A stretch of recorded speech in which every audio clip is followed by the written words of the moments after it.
Avez-vous déjà eu cette sensation glaçante, en regardant votre compte en banque à la fin du mois, de courir sur un tapis roulant qui va de plus en plus vite, mais sans jamais avancer d'un seul centimètre ? Vous travaillez dur, vous obtenez peut-être même des augmentations, mais vos dépenses augmentent mystérieusement en même temps. La maison est plus grande, la voiture est plus belle, mais la pression financière, elle, reste exactement la même, tapis dans l'ombre. Si cette situation vous est familière, rassurez-vous, vous n'êtes pas seul. Et surtout, ce n'est pas de votre faute. C'est le résultat direct du plus grand mensonge que l'école et la société nous ont inculqué. Aujourd'hui, nous allons déconstruire ce mensonge en plongeant dans le livre le plus influent de l'histoire des finances personnelles, Père riche, Père pauvre de Robert Kiyosaki. Ce livre n'est pas un simple manuel de comptabilité, c'est une véritable révolution psychologique. C'est l'histoire de deux visions du monde diamétralement opposées et de la façon dont l'une mène à l'esclavage moderne, tandis que l'autre ouvre les portes de la liberté absolue. L'histoire commence par une blessure d'enfance, le genre d'événement anodin qui forge un destin. Robert a 9 ans. Avec son meilleur ami Mike, il se retrouve exclu d'un week-end dans la maison de plage d'un camarade de classe fortuné. La raison ? Ils sont considérés comme les enfants pauvres de l'école.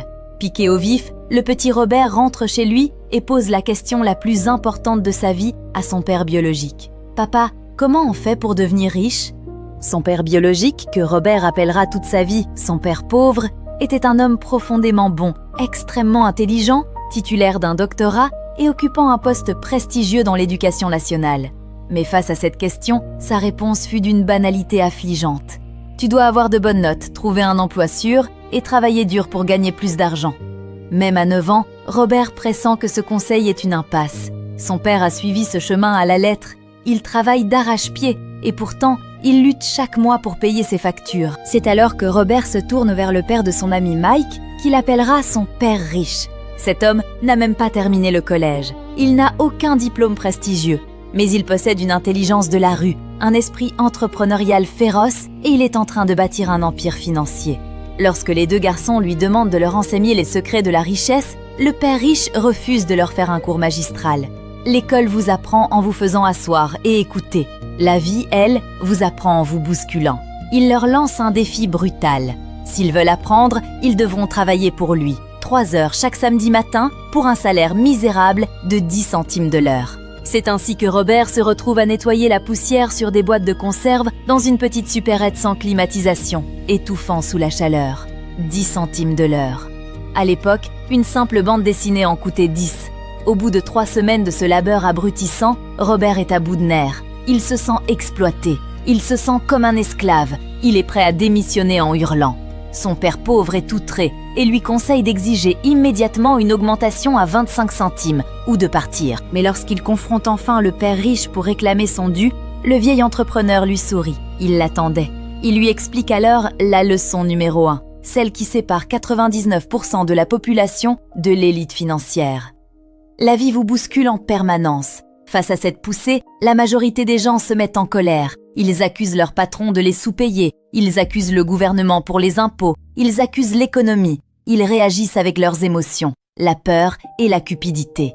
La peur de ne pas avoir de quoi manger les pousse à accepter un travail qu'ils détestent. Et lorsque le chèque arrive, la cupidité, le désir de s'acheter des illusions de richesse, les pousse à tout dépenser. C'est la course des rats. Une boucle infinie où l'argent dicte leurs émotions et contrôle leur âme. Pour prouver son point, le père riche fait passer le test ultime aux deux garçons. Il leur propose de continuer le travail, mais il augmente l'offre. Il leur propose 25 centimes, puis $1 de l'heure, puis $2. À $2, Robert pourrait être le roi de la cour de récréation, s'acheter les meilleurs vélos et des gants de baseball neufs. Son cœur bat la chamade, son cerveau hurle d'accepter. Enfin, le père riche lâche le chiffre fatidique, $5 de l'heure. Une somme astronomique pour un enfant de l'époque. Et là, le miracle psychologique se produit. Face à cette somme absurde, le calme envahit l'esprit des enfants. Ils comprennent qu'on essaie d'acheter leur âme avec la promesse illusoire d'un salaire. Ils refusent. En résistant à la tentation de l'argent immédiat, ils viennent de vaincre la peur et l'avidité. Le père riche sourit, fier d'eux, et leur révèle le secret absolu. Les pauvres et la classe moyenne travaillent pour l'argent. Les riches font en sorte que l'argent travaille pour eux. Ils leur retirent alors leur salaire de 10 centimes. Ils devront désormais travailler gratuitement, mais en gardant les yeux grands ouverts pour repérer les opportunités que les employés, aveuglés par la quête du chèque de fin de mois, ne voient jamais. Et l'opportunité ne tarde pas à se présenter.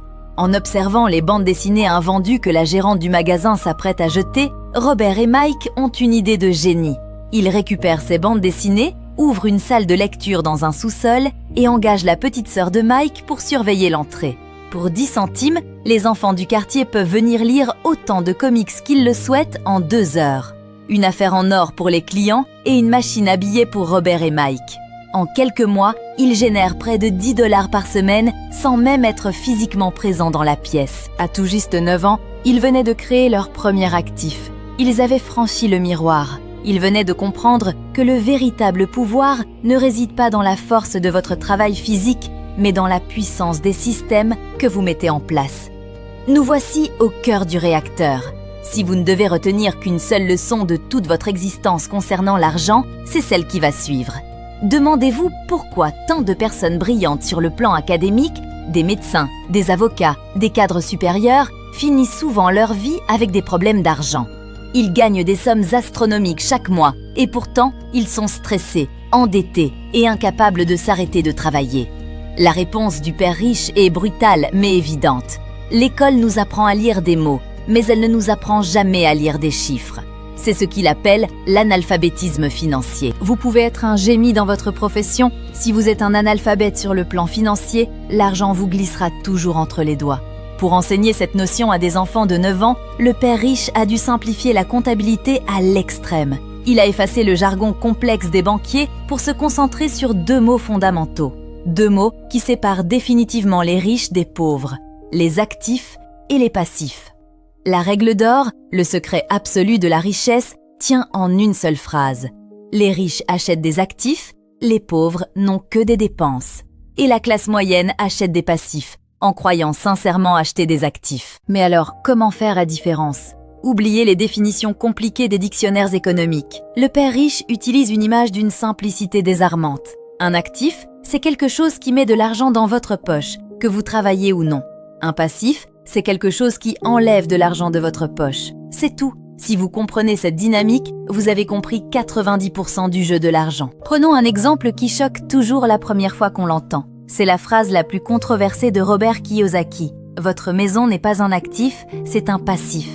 Lorsque vous dites cela à quelqu'un de la classe moyenne, il s'offusque. Les banquiers et les agents immobiliers nous répètent depuis des décennies que notre maison est notre plus grand investissement. Mais appliquons la règle du père riche. Est-ce que votre maison met de l'argent dans votre poche tous les mois ? Non. Au contraire, elle vous oblige à payer un crédit immobilier pendant 25 ans. Elle vous impose des taxes foncières, des frais d'assurance, des factures d'entretien, des réparations pour la toiture ou la plomberie. Chaque mois, sans exception, votre maison prend de l'argent dans votre poche. C'est donc, par définition, un passif. Attention, Robert Kiyosaki ne dit pas qu'il ne faut jamais acheter de maison. Il dit simplement qu'il ne faut pas se mentir à soi-même. Si vous achetez une grande maison en pensant que c'est un actif, vous tombez dans le piège de la classe moyenne. Vous augmentez vos dépenses mensuelles, ce qui vous oblige à travailler encore plus dur à votre emploi salarié pour maintenir ce niveau de vie. C'est la raison pour laquelle une augmentation de salaire ne résout presque jamais les problèmes financiers des gens. Quand la classe moyenne gagne plus d'argent, que fait-elle ? Elle achète une plus grosse voiture à crédit, elle prend une plus grande maison, elle achète le dernier écran plat. Leurs revenus augmentent, mais leur passif explose en parallèle. C'est comme essayer de remplir un seau percé en ouvrant le robinet plus fort. L'eau finira toujours par fuir. C'est pour cela que tant de gagnants du loto finissent ruinés après quelques années. Une soudaine abondance d'argent liquide ne fait qu'accentuer vos habitudes financières. Si vous avez l'habitude de dépenser tout ce que vous gagnez, gagner des millions fera simplement de vous un grand dépensier, jusqu'à la faillite. Alors, que font les riches ? Les riches concentrent toute leur énergie, tout leur temps libre et tout leur argent disponible à construire et acheter de véritables actifs. Des actions qui versent des dividendes, des obligations, de l'immobilier locatif qui génère des loyers supérieurs au remboursement du crédit, des droits d'auteur ou des entreprises qui fonctionnent de manière autonome. L'argent entre dans leur compte en banque et au lieu d'acheter une nouvelle télévision, ils achètent un nouvel actif. Cet actif génère un nouveau revenu. Et ce nouveau revenu achète encore un autre actif. C'est un effet boule de neige inarrêtable. Et c'est ici que notre définition même de la richesse doit changer. La société nous fait croire que la richesse se mesure au montant de notre salaire. C'est faux. Le père riche utilise une définition bien plus puissante, empruntée à l'inventeur Buckminster Fuller. La richesse ne se mesure pas en argent, elle se mesure en temps. La vraie question est, si vous arrêtez de travailler aujourd'hui, combien de temps pourrez-vous survivre avec votre niveau de vie actuel ? Si vos dépenses mensuelles sont de 2 000 € et que vous avez 6 000 € d'économie, votre richesse est de 3 mois. Mais si vous avez acquis suffisamment d'actifs pour qu'ils vous rapportent 2 000 € par mois de manière passive, alors vous êtes infiniment riche. Vous n'avez plus besoin de votre présence physique pour survivre. Vos actifs paient vos dépenses. C'est à ce moment précis, et pas un jour avant, que vous devenez véritablement libre. En 1974, une scène fascinante s'est déroulée à l'Université du Texas. Ray Kroc, le fondateur légendaire de la franchise McDonald's, venait de donner une conférence magistrale à des étudiants en master de commerce. Après l'événement, il les a invités à boire une bière dans leur bar étudiant préféré. Une fois les verres servis, Ray Kroc a posé une question qui semblait d'une naïveté enfantine. Selon vous, dans quel domaine d'activité est-ce que je travaille ? Les étudiants se sont mis à rire, pensant qu'il plaisantait. Face à son silence sérieux, l'un d'eux a fini par répondre. « Ray, tout le monde sait que vous êtes dans le commerce des hamburgers. » Ray Kroc a souri, a secoué la tête et a répondu « Mesdames et messieurs, je ne suis pas dans le commerce des hamburgers. Mon véritable domaine d'activité, c'est l'immobilier. » Il leur a alors expliqué sa vision magistrale. S'il vendait des franchises McDonald's à travers le monde, la véritable stratégie consistait à posséder les terrains sur lesquels ces restaurants étaient construits. Il savait que l'emplacement de chaque boutique déterminait son succès et que la terre sous le restaurant prendrait inévitablement de la valeur avec le temps. Aujourd'hui, McDonald's n'est pas seulement une chaîne de restauration rapide, c'est l'un des plus grands propriétaires immobiliers de la planète, possédant les carrefours et les coins de rue les plus chers du monde. Cette anecdote illustre le 3e grand secret du père riche. Occupez-vous de vos propres affaires. La tragédie de la classe moyenne, c'est que la majorité des gens confondent leur profession avec leur entreprise. Si on vous demande ce que vous faites dans la vie, vous répondrez peut-être « je suis banquier » ou « je suis ingénieur informatique ». Mais si on vous demande ensuite « êtes-vous propriétaire de la banque » ou « possédez-vous l'entreprise technologique », vous répondrez « non, j'y travaille ». Vous venez de confondre votre profession et vos affaires. Votre profession, c'est ce qui paie vos factures à la fin du mois. Mais vos affaires, c'est votre colonne d'actifs. Tant que vous travaillez pour un salaire, vous passez vos journées à s'occuper des affaires de quelqu'un d'autre. Vous enrichissez votre patron. Vous enrichissez le gouvernement par vos impôts. Vous enrichissez la banque par vos intérêts de prêts immobiliers. Vous travaillez pour tout le monde, sauf pour vous-même. S'occuper de ses propres affaires ne signifie pas forcément que vous devez démissionner demain matin et créer une start-up. C'est une erreur que beaucoup font. Le père riche conseille au contraire de garder votre emploi de jour, utilisez votre salaire pour vivre, mais consacrez chaque euro supplémentaire, non pas à acheter de nouveaux écrans plats ou de plus belles voitures, mais à construire silencieusement et méthodiquement votre colonne d'actifs. Achetez des biens immobiliers qui génèrent des loyers, achetez des actions qui versent des dividendes, créez de la propriété intellectuelle comme un livre, un logiciel ou une chaîne YouTube qui vous rapportera des royalties pendant des années. Bâtissez un portefeuille qui travaille pour vous 24 heures sur 24, même pendant que vous dormez. Mais au fur et à mesure que vous construisez cette richesse, un nouvel ennemi va se dresser sur votre route. L'ennemi le plus redoutable de votre portefeuille, l'impôt. La plupart d'entre nous avons grandi avec le mythe de Robin des Bois. Nous pensons qu'il est juste de prendre aux riches pour redistribuer aux pauvres. C'est sur cette idée romantique que les impôts sur le revenu ont été vendus à la population. D'abord en Angleterre en 1874, puis aux États-Unis en 1913.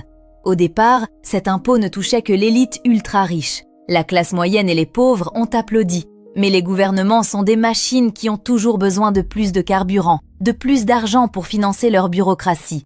L'appétit fiscal a grandi et très vite, l'impôt est descendu pour frapper de plein fouet ceux qui avaient voté pour lui, la classe moyenne. Pourtant, les véritables riches n'ont pas subi ce sort. Pourquoi ? Parce qu'ils ont compris les règles du jeu et ont utilisé le bouclier le plus puissant du monde capitaliste, la société commerciale. Lorsque vous entendez le mot « société », vous imaginez peut-être un immense gratte-ciel avec des centaines d'employés. En réalité, une société n'est qu'un simple dossier en carton rangé dans le tiroir d'un avocat. C'est un document légal qui crée une entité juridique distincte de vous-même. Et cette entité joue selon des règles totalement différentes des vôtres. C'est ici que se trouve la plus grande faille du système financier mondial. L'employé ordinaire suit la règle suivante. Il gagne son salaire, le gouvernement prend immédiatement sa part sous forme d'impôt et l'employé essaie de survivre avec ce qui lui reste. C'est le cycle gagner, payer l'impôt, dépenser. Mais la société commerciale, elle, utilise une formule magique inversée. La société gagne de l'argent. Elle dépense absolument tout ce qu'elle peut légalement dépenser pour se développer. Et le gouvernement ne prend des impôts que sur ce qu'il reste à la toute fin. C'est le cycle gagner, dépenser, payer l'impôt. Les riches utilisent ces sociétés pour acheter leurs véhicules, payer leurs voyages d'affaires, leurs repas et leurs assurances avec de l'argent avant impôt. C'est grâce à ce bouclier invisible qu'ils protègent leur fortune, pendant que la classe moyenne, elle, continue d'être écrasée par des taxes qu'elle ne peut pas éviter. Comprendre la loi et la comptabilité n'est pas un luxe. C'est la seule façon de ne pas vous faire confisquer la richesse que vous avez mis toute une vie à bâtir. Nous arrivons maintenant à la 5e leçon, celle qui ressemble le plus à de la véritable magie noire pour l'employé moyen. Le père riche affirme une chose vertigineuse. Les riches inventent l'argent. Notre actif le plus puissant, le seul véritable capital que nous possédons tous à la naissance, c'est notre esprit. S'il est entraîné correctement, votre cerveau peut créer une richesse incalculable à partir du néant absolu. S'il n'est pas entraîné, il créera de la pauvreté qui se transmettra sur des générations. Pour comprendre cette alchimie financière, plongeons dans une anecdote vécue par Robert Kiyosaki au milieu des années 90. À cette époque, l'économie de l'État de l'Arizona aux États-Unis traverse une crise effroyable. Le marché immobilier s'effondre, la peur s'empare de la population. Les gens ordinaires, terrifiés par les nouvelles à la télévision, s'accrochent désespérément à leurs économies et fuient tout investissement. Mais là où la foule voit un désastre, l'intelligence financière voit une opportunité en or massif. En fouillant dans les saisies immobilières, Robert repère une maison dont la valeur réelle est estimée à 75 000 $. À cause de la crise, la banque désespérée la liquide pour seulement 20 000 $. C'est une aubaine absolue, mais il y a un problème de taille. Robert doit verser un acompte de 2 000 $ pour bloquer la vente, et il ne les a pas sous la main. Un esprit pauvre aurait dit « Je ne peux pas me le permettre, je n'ai pas l'argent ». Un esprit riche se demande « Comment puis-je me le permettre ?» Robert contacte immédiatement un ami, lui emprunte les 2 000 $ pour une durée de 90 jours, en lui promettant un généreux intérêt de 200 $. L'ami accepte. L'acompte est versé, la maison est sécurisée. Dans la seconde qui suit, Robert publie une annonce dans le journal local. Il propose cette même maison, d'une valeur de 75 000, au prix sacrifié de 60 000 $, avec un argument irrésistible. Aucun acompte n'est exigé de la part de l'acheteur. Le téléphone ne tarde pas à sonner frénétiquement. La maison est vendue en quelques minutes. L'acheteur signe une reconnaissance de dette de 40 000 $. Robert rembourse les 2 000 $ à son ami, plus les intérêts. Que s'est-il passé concrètement ? En l'espace d'à peine 5 heures de travail, Robert vient de créer un actif de 40 000 $. Il n'a pas utilisé son propre argent. Il n'a pas travaillé 40 000 heures à un bureau. Il a utilisé une idée. Il a réuni un vendeur désespéré, un acheteur désireux et un ami investisseur. L'argent a été littéralement inventé par son intelligence financière.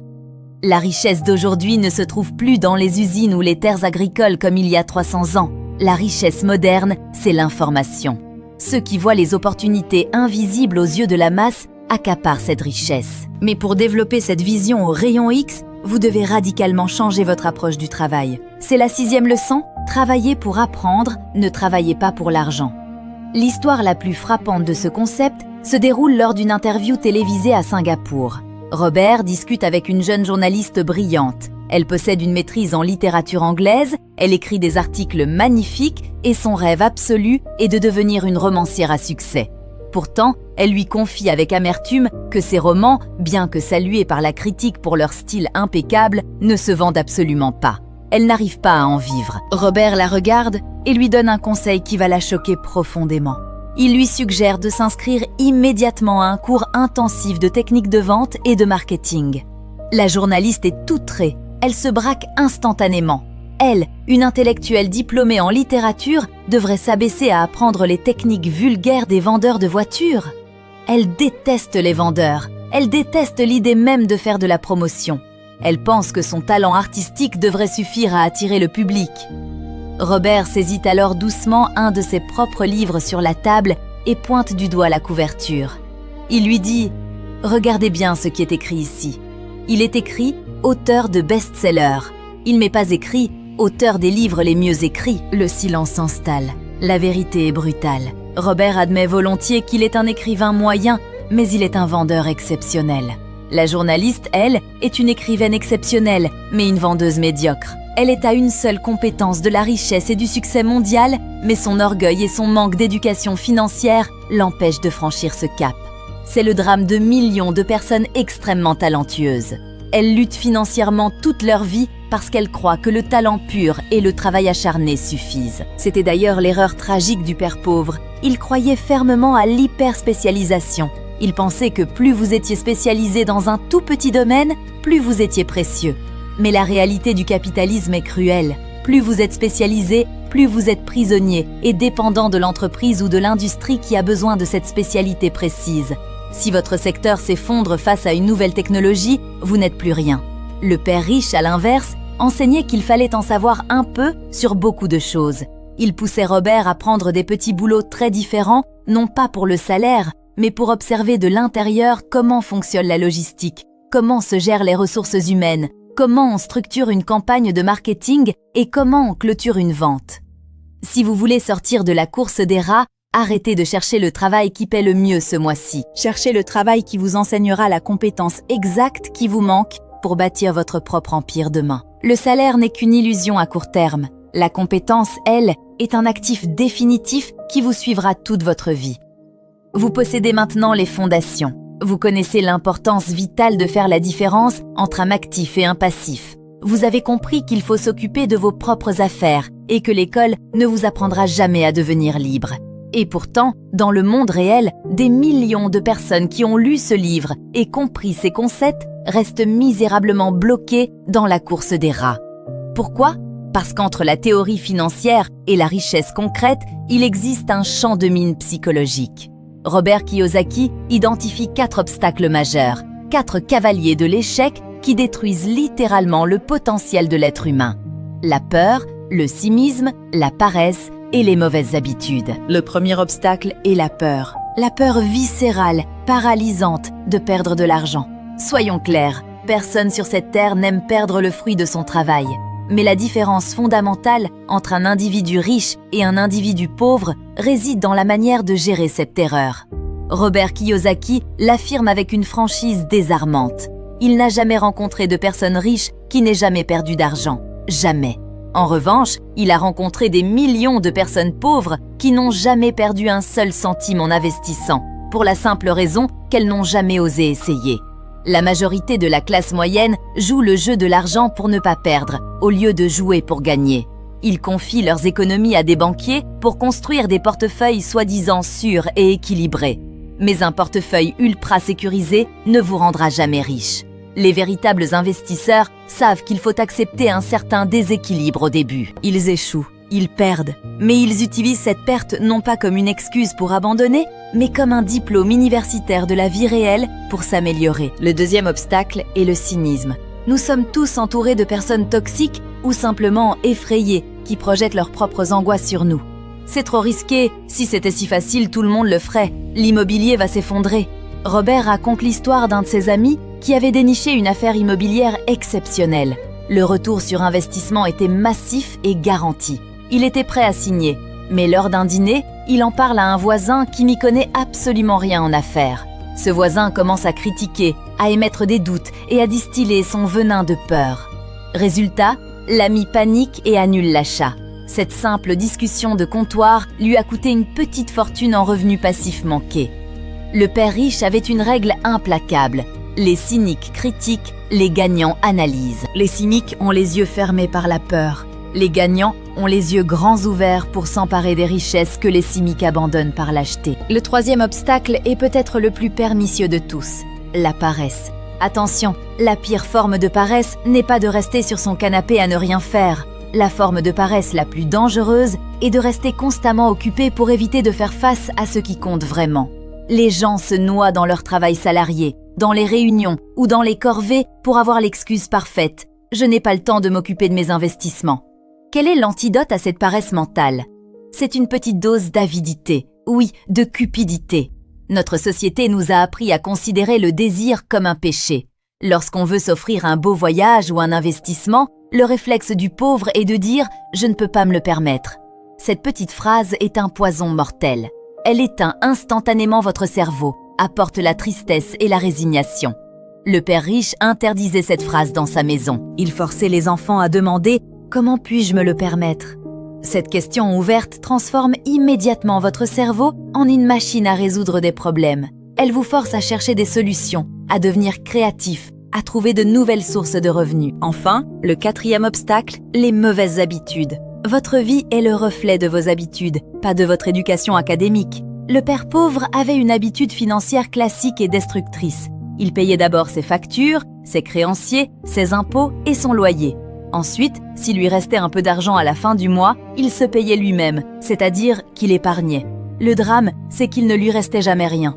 Le père riche faisait très exactement l'inverse. Sa règle d'or, son mantra absolu, était « payez-vous en premier ». Dès qu'il recevait des revenus, il prenait sa part et l'investissait dans sa colonne d'actifs, avant même de regarder ses factures. Mais que se passait-il s'il n'avait plus assez pour payer ses créanciers?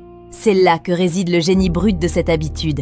La pression des banques, les appels de relance et le stress de devoir payer devenaient sa plus grande motivation. Cette pression brûlante le forçait à utiliser son intelligence financière pour créer en urgence de nouvelles sources de revenus pour combler le trou.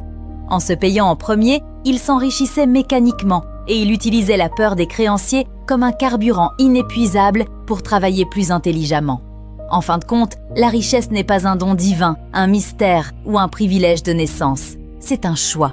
C'est le choix d'éduquer son esprit et de construire, brique par brique, un système qui travaillera pour vous jusqu'à votre dernier souffle. Sortir de la course des rats est à votre portée. Vous avez les cartes en main, à vous de jouer.